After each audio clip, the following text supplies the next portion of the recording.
kwigenekerezo rya 24 ntwarante mwarumvise amajwi yaciye kuri za mbuga hwaniro za Gihuri aho hari umuntu yavuga yuko ariko aratabariza akwiragiza amajwi avuga yuko hari impunzi z'abakongomani zanyururijwe ngaha mu gisagara ca Bujumbura. Ngira mwese benshi mushaka kuba mwaravyumvise ayo majwi yavuga ibintu nk'ivyo. Hadaciye rero na kabiri abajejwe umutekano bamaze kumva ayo makuru baciye bayakorerako ku buryo itariki 26 na 27 urumva hari haciye umunsi umwe gusa ayo makuru ayo majwi akwiragijwe.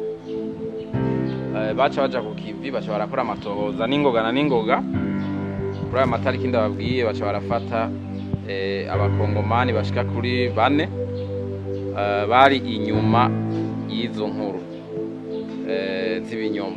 Abo rero nabo ababane tuberetse. Wa mbere yitwa Kamarashavu Steve, akaba yavutse mu mwaka wa 2007 hariya muri Rucuru ni Goma muri Kongo ngaha hirya. Wa kabiri yitwa Freddy Innocent, uwo nawe akaba yavukiye Isange naho nyene ni muri mu ntara ya Kivu y'ubumanuko ngaha muri Kongo. Wa gatatu yitwa Ngumbi Lucien, nawe akaba yavutse mu mwaka wa 2007 nawe nyene yavukiye Igoma muri Kivu ya ruguru. Wa kane nawe ni umupasitori yitwa Amisi Kipolongwa, uwo nawe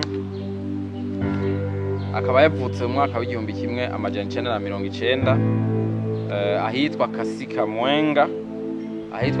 Mwenga mu ntara ya Kivu y'ubumanuko nawe nyene. Aba rero batatu ba mbere bose n'impunzi zari zisanzwe ziri mu ikambi y'impunzi yitwa Kavumu hariya mu ntara ya Cankuzo, kandi bari ngaha kuva kera.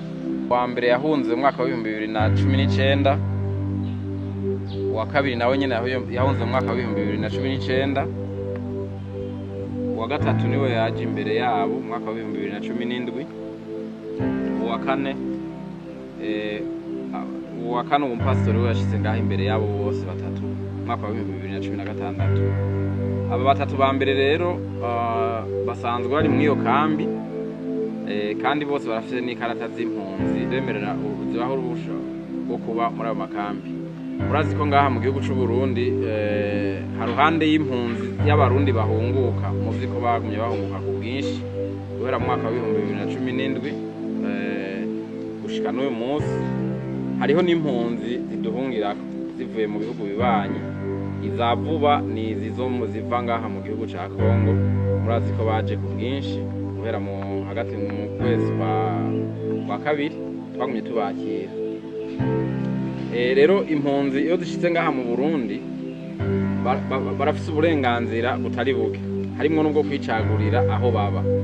Nukuvuga barashobora kuvuga bati twebwe turashoboye kuba mu gisagara,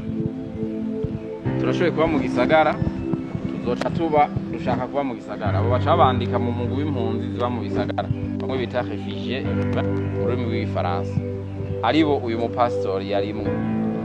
Hariho n'abavuga bati twebwe ntitwoshobora kwibeshaho mu gisagara, ni mutujane mu makambi y'impunzi. Aribo aba batatu ba mbere bari mu ikambi imwe muri zitanu zirimwo impunzi z'abanyekongo, maze ikambi zishika kuri 5 ngaha mu Burundi. Imwe niyo yo muri Kavumu hariya mu ntara ya Cankuzo. Aba batatu barimo. Uyu wa mbere akoranye n'aba babiri bagirizwa ko bashatse kwiba bakoresheje uruyeri umuvyeyi wabo, nyina wabo. We yari yasigaye hariya mu ikambi mu Kavumu hariya mu Cankuzo. Hanyuma aratuma uwo Steve amutuma ni Bujumbura kugira ngo amurangurire imikeke kudandaza. Ashitse ino mu gihe yari yamuhaye imiliyoni 2,600 y'amarundi ngo aze kurangura, yaciye aranguza gusa ayashika ibihumbi 690, ayasigaye acaja kuyakinamwo akamari mwe bita ku betting 1xbet. Hanyuma barayamurya arahera, niko gusaba ayandi nyina wiwe amubesha. Nyina wiwe arasubira aramungikira ayandi umuriyoni, hanyuma no umuriyoni awujana muri vya bindi barayamurya arahera. Hanyuma yavuye asubira gusaba kandi izindi miliyoni nyina wiwe. Mugabo uho mu kuzimusaba acavuga yuko afatanije n'uyu wa kabiri mugenzi we Freddy Innocent, n'uyu wa gatatu nyene bagendana ngumbirishe, baca biyumvira uburyo bosaba amafaranga nyina wabo hariya akavyumva kandi akabitegera. Niko guca biga umugambi wo kumubwira yuko banyurujwe. Baca baratelefona, amajwi mwe mwumvise mwarumva ko ari umuntu yatabaza avuga ngo abwira abandi ngo uyu muntu ngo turamwica, ngo abana banyu ngo turabica, ngo hamwe mu mudatanze amafaranga ashika ku miliyoni 20. Niyo majwi mwebwe mwumvise. Rero ayo mafaranga ntiyabaye akiyatanga kuko urumva ko igipolisi cyamaze gutangura amatohoza, bahavuye babafata barabakorera idosi. Uyu mupastori nawe rero wewe murabona n'impunzi mgayo ngaha mu gisagara, wewe ico yakoze yakwiragije, yaciye afata aya majwi aja kuyakwiragiza avuga yuko mu gihugu cy'u Burundi impunzi zo muri Kongo zije ngaha mu Burundi bazinyuruza ku mugaragaro ku Mutaga kandi mu gisagara ca Bujumbura. Muca mwumva rero yuko byaba ivyo vya mbere byo kubesha kugira ngo bibe, byaba nibi umupastori yagize, nibi bonyene bagize mu gucura aya majwi no mu kuyakwiragiza, atayindi ntumbero baba bifise atari gutyoza igihugu cy'u Burundi, bacagiriza yuko igihugu cy'u Burundi ari igihugu gikorwamo ivyaha bikomeye nk'ivyo, bikorwa kandi n'impunzi, kandi bikaba ku mugaragaro kandi mu gisagara hagati. Murumva ko ivyo bintu biteye isoni cyane kwisura y'igihugu cacu cy'u Burundi. Ikindi naco kinababaje gusumba, murumva ko nuwabikwiragije ari n'umuvuga butumwa n'umukozi w'Imana, umupastori. Ibintu biteye isoni cyane.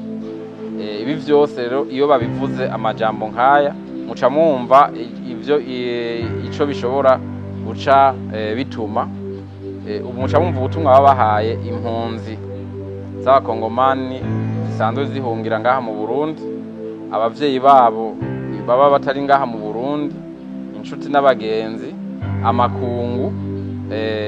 Muca mwumva ubutumwa babahaye nico bushobora guheza bugaca bwonona kubijanye n'ishusho ryiza y'igihugu cacu cy'u Burundi. Anaco gituma rero bano bantu baca bakorerwa dosiye yabo ziriko irarangira, yarangiye ngaha mu gipolisi kugira ngo bace barungikirwa ubutungane, babazwe kuri ico caha co guhungabanya umutekano w'igihugu wo hagati ngaha mu gihugu, hamwe n'icaha co kwiba ukoresheje